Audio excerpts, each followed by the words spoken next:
Hello, mambo vipi wanaume wenzangu? Mimi leo nazungumza na wanaume kabisa. Unaona bana? Mwanaume yoyote ambaye anatawaliwa na mwanamke wake majumbani kwake, nifate mimi nikuonyeshe njia sahihi ambayo utamdhibiti mwanamke mwenye tabia kama hiyo. Haipaswi mwanaume mwenye ndevu umetulia, wewe una ndevu zako hapo nyumbani afu mwanamke anakupelekesha kiasi hicho. Sasa wewe mwanaume, wewe unaosha vyombo, mwanaume huyo wewe unapika, mwanaume huyo wewe unapiga deki, mwanaume huyo wewe unafanya kila kitu, yani everything. No. Sijapendezwa na swala kama hilo. Nataka niwashauri na mwenzangu siri ambayo inayoweza, yani siri ambayo unaweza kumdhibiti mwanamke mwenye tabia kama huyo. Sasa mimi rafiki yako nimekuja kwako, nipate unapika afu mwanamke wako amekaa tu. Nipate sijui unaosha vyombo, mwanamke wako amekaa tu. Mpaka sijani mwanamke anakupelekesha, "Wewe baba fulani, hebu fanya hivi, niletee hiki, nifanye hiki, fanya hivi." Kweli? Sasa tusipokuwa makini huko mbele, hii dunia hii kule mbeleni itabaki kwa ya wanawake. So tusipokuwa makini sisi wanaume. Unaona bana?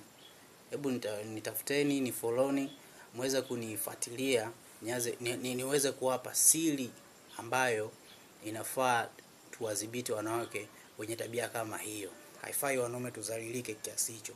Mwanaume ni mwanaume tu. Sisi ndio wa kwanza kuumbwa, na mwanamke alitoka katika ubavu wetu wa kushoto. Sasa kama mwanamke alitoka katika ubavu wetu wa kushoto, kusoma Biblia, Mwanzo sura ya 1 na kuendelea, mwanamke alitoka katika ubavu wetu. Sasa kama alitoka katika ubavu wetu, haipasi mwanamke atutawale, haipasi mwanamke awe juu afu mwanaume awe chini. Hapana. Na ukipata mwanamke amekuwa juu afu ukawa chini, si kawaida. Amekuwekea dawa. Sasa na hizo dawa nitakuelekeza jinsi ya kuzitegua. Unaona bana? Nitakuelekeza jinsi ya kufanya nini? Ya kuzitegua. Sitaki kuona mwanaume mwenzangu bana anazalilika kiasi hicho bana. Yaani mimi nikiona mnazalilika mtaniuzi. Sana mtaniuzi kabisa. Hao wanawake wako chini yetu na mwanamke bado atazidi kuwa chini yetu. Au sio bana? Nifuateni kwenye mitandao ya kijamii, Facebook Shiva, nifuate hapo tuzungumze mawili matatu. TikTok Baraka Elias, nifuate pale tuzungumze mawili matatu.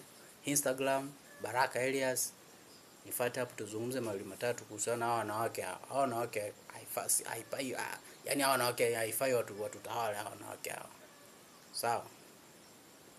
Hebu nifuateni hapo basi tuzungumze mawili matatu.